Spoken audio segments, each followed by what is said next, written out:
Saúde em Jogo convidou a ficar em boa companhia. Comigo, com Ana Paula Carvalho, com Eduarda Pestana. Vamos falar de tabagismo, um problema grave que, apesar do ligeiro abrandamento no número de fumadores nos últimos anos, continua a ser a principal causa de morte e doença em Portugal. Porquê? E que mecanismos estão ao nosso alcance para deixar de fumar é o que vamos saber no Saúde em Jogo, da Bola TV. Fique na nossa companhia. Doutora Eduarda Pestana, bem-vinda. Quantos fumadores existem em Portugal?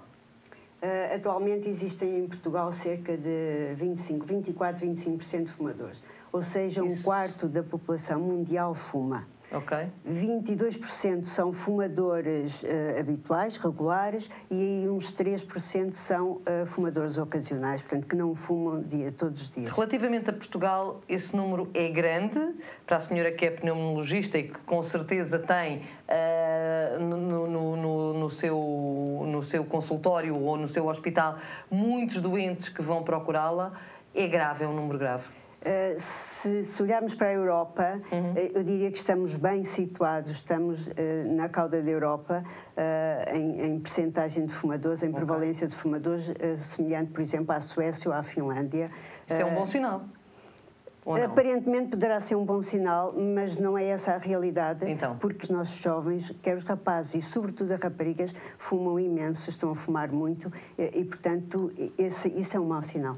Só os jovens ou há aqui também o grupo das mulheres? Também se costuma dizer que as mulheres também estão no mau caminho, digamos assim. É verdade, a prevalência nos homens tem vindo a reduzir ao longo dos anos, mas a das mulheres não tem vindo... Porquê é que isso acontece? Porquê é que os homens estão a fumar menos que as mulheres?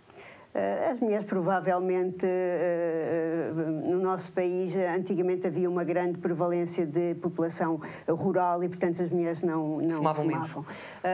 Com o decorrer dos anos e com a emancipação da mulher, isso tornou-se também... Portanto, a civilização, neste caso, foi um mau exemplo para as mulheres. Funcionou mal no sentido das mulheres. Funcionou mal. Que patologias estão associadas ao tabagismo?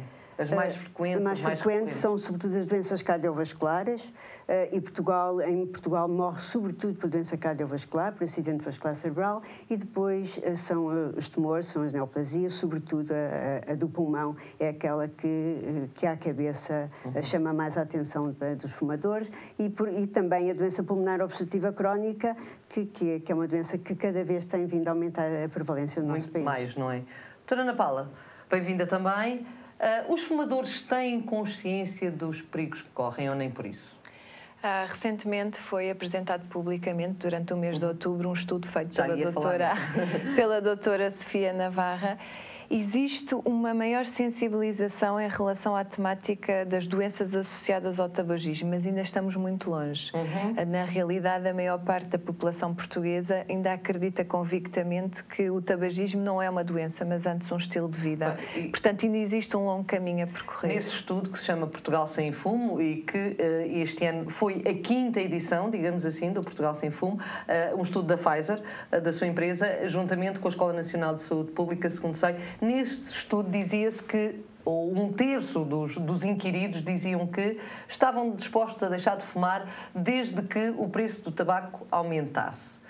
É uma questão de preço ou é uma questão de saúde o que está em jogo? Não é uma questão de preço, porque na realidade aquilo que nós temos que sensibilizar os portugueses é que efetivamente um aumento de preço do tabaco levou a uma redução considerável do consumo de tabaco. E verificamos nos últimos anos que todas as medidas restritivas em termos de lei de tabaco e preço do tabaco, nós tivemos um impacto positivo e um estímulo positivo a quem queria deixar de fumar. No entanto, não bastam as medidas restritivas. Claro. É preciso suportar a população fumadora. Pois. Este estudo deste ano, de outubro de 2012, demonstrou que, em dados mais recentes em Portugal, cerca de 20,9% da população fumava e que é preciso também poder permitir a estes doentes uma estratégia farmacoterapêutica.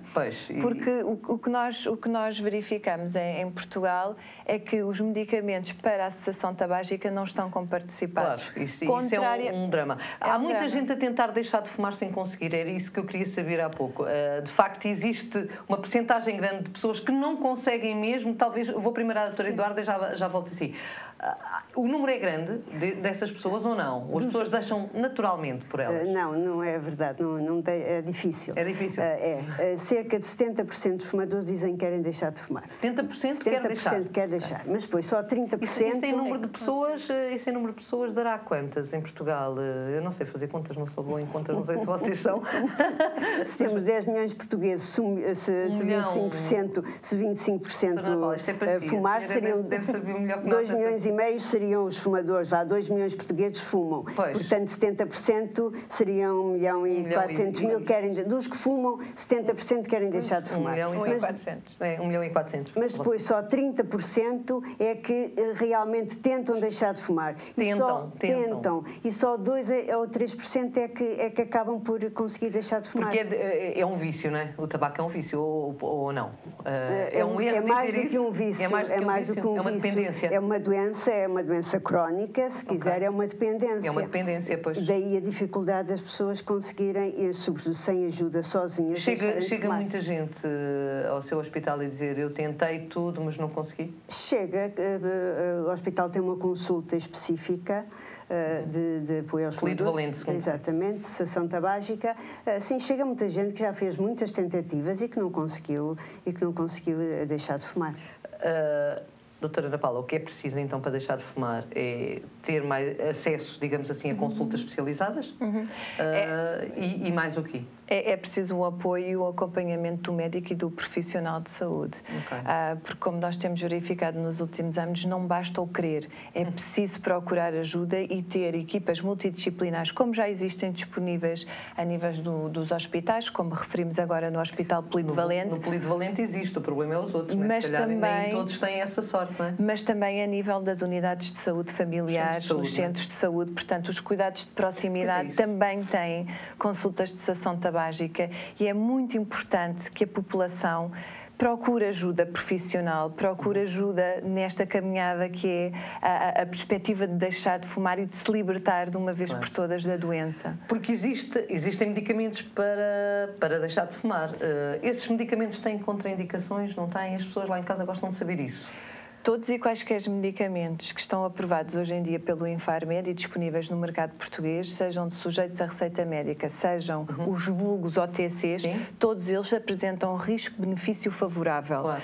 Como qualquer medicamento deverá ser administrado sobre uma supervisão médica. Okay. Os tratamentos mais recentes na área da cessação tabágica são sujeitos à receita médica, têm dados clínicos que comprovam que de uma forma eficaz nós conseguimos fazer com que o doente fumador deixe de fumar, com elevadíssimas taxas de sucesso. Aliás, uma das tónicas que está atualmente em discussão com o próprio Ministério da Saúde e com a Direção-Geral de Saúde é que, à semelhança de outras dependências, como o alcoolismo, como a toxicodependência, em que temos medicamentos comparticipados, também, a nível da cessação tabágica, se possam ter medicamentos comparticipados. Porque, de facto, tem lógica, não é? Porque os benefícios, com certeza, para a população e para os ganhos em saúde, se calhar são grandes. Sim.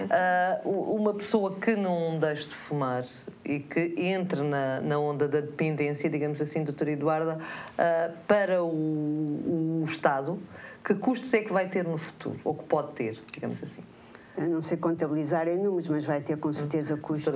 Pois não vai ter com certeza. Diga, doutora Ana Paula. Nós temos um estudo que foi publicado por parte do professor Miguel Gouveia em 2005, que na altura demonstrou que, em termos de carga da doença em Portugal, o tabagismo por dia poderia-se evitar, através de uma estratégia adequada destes doentes, evitar um custo de 171 milhões. O peso das doenças associadas, como referiu há pouco, a doutora, na vertente oncológica, cardiovascular e a nível das doenças respiratórias, custa ao Serviço Nacional de Saúde, e agora que discutimos tanto a sustentabilidade do Serviço Nacional de Saúde, praticamente $500 milhão. Portanto, poderíamos evitar quase $500 milhão. Podíamos ganhar muito dinheiro. E numa altura de crise, se calhar era importante. Dinheiro e saúde. Já voltamos a alguns mitos, até com a doutora Eduarda, para ver se conseguimos combater alguns mitos, porque há muito mito de dizer: porque é que eu hei de deixar de fumar? Aquele senhor ali ao lado nunca fumou e teve cancro de pulmão. Isto é um mito que, se calhar, para a próxima parte vamos tentar combater. Para já, vamos falar da alimentação. Será que a alimentação pode ter um papel importante neste problema do tabagismo? E porque nós somos o que comemos, aqui ficam os conselhos da Fundação Professor Fernando Pádua, em exclusivo para a Saúde em Jogo. Há quantos anos fuma? Sensivelmente 30 anos. 18 anos. Quantos cigarros em média fuma por dia? 15. 2 maços. Cerca de 10. Já fez tentativas para deixar de fumar? Já fiz tentativa, não. Deixei de fumar uma vez, tive parado um ano, engordei bastante, voltei a fumar, pronto, e é uma coisa que eu gosto de fazer. Não, ainda não. Já fez? Porquê? Força de vontade, se calhar, falta dela. Já 2 ou 3 vezes já estive sem fumar, voltei outra vez a fumar. Já sim, já consegui parar durante alguns dias, durante algumas semanas, mas depois voltei a fumar. Já tentei várias vezes. E porquê é que não resultaram? Porque acho que o vício é grande e acabo por não conseguir deixar de fumar. Tipicamente porque eu acho que não sou uma fumadora compulsiva e, portanto, fumo relativamente poucos cigarros. Não deveria fumar, é verdade, e, portanto, consigo, de certa forma, quando quero, deixar de fumar ou, pelo menos, diminuir o número de cigarros que fumo por dia. Há 2 pontos que eu queria frisar e que não são habituais nas nossas discussões sobre o tabaco. Reparem, quando falamos sobre o tabaco, todos falamos o que fazer para parar de fumar, os perigos que nós corremos fumando, como é que se consegue parar. Há outros que já fumam menos, você ainda fuma, arranja uns truques, etc. Reparem que julgamos que estamos a vencer o tabaco, que estamos a lutar contra o cigarro, estamos a ser muito eficientes. Nós estamos agora com o problema do tabaco e alimentação, que tem imensa importância no caso das raparigas que fumam. É que todas as moças que fumam, a maior parte das que fumam, dizem-me que fumam, se eu paro de fumar, depois engordo. Fumam para emagrecer. Isto é uma loucura massa. Elas julgam que, por fumar, vão ter gastrite, vão ter menos apetite e vão comer menos e, portanto, ficam com cara de doentes engelhadas mais velhinhas e estão muito contentes porque não engordam. Quem não quer engordar faz 2 coisas muito concretas. Tem uma alimentação saudável e faz exercício físico todos os dias. E passa a ter muito mais saúde. O simples facto de parar de fumar é como se fossem para o campo, para a montanha, respirar bom ar. Terão, o estômago fica melhor, terão mais apetite, mas o mais apetite, comam mais saladas, comam mais sopa com hortaliças, são comidas saudáveis para toda a gente e que não engordam. E mantenham a atividade física, que é outro segredo da longa vida. E são segredos a dizer às criancinhas de 4 anos, de 2 anos ou de 6 anos, para que elas saibam e optem pela vida saudável. Porque o meu entendimento é que as crianças não são verdadeiramente informadas dos perigos do tabaco. São proibidas, são recomendadas, são incitadas, são forçadas. Quando o que nós devemos fazer com as crianças é dar-lhes o conhecimento para elas decidirem. Quero isto, quero aquilo, quero fazer, não quero. Quando a gente quer falar do tabaco e falar em doenças, a mim arrepia-me, porque as somas das doenças são tantas, a começar nas doenças cardiovasculares, mas também a piorar a sua hipertensão, a piorar a sua diabetes, que são doenças que também estão a começar a entrar nos rapazes e nas raparigas que não sabem o que é uma dieta saudável, ou que os pais ajudam, ou a cantina onde comem no seu emprego ajuda, porque a comida tem mais gordura, tem poucos vegetais, tem sal a mais, e com isso aquela dieta começa a provocar doença. Quando se soma ao tabaco, 1 mais 1 igual a 3. É 3 vezes pior esse tipo de vida do que a vida sem tabaco, que é uma vida limpa, saudável, ou a vida em que se pense na comida. Estes conselhos sobre o tabaco e sobre a alimentação são tão simples de dar, mas são simples de seguir. Vamos lá todos ser bons desportistas, vamos lá todos tomar um bocadinho mais de cuidado com a alimentação. Saúde em Jogo na sua companhia na Bola TV. De uma forma descontraída, dizemos-lhe o que precisa para cuidar melhor de si, da sua saúde. Hoje falamos dos malefícios do tabaco e do que pode fazer para deixar de fumar de vez. Voltamos aqui à conversa com as nossas convidadas, doutora Eduarda Pestana.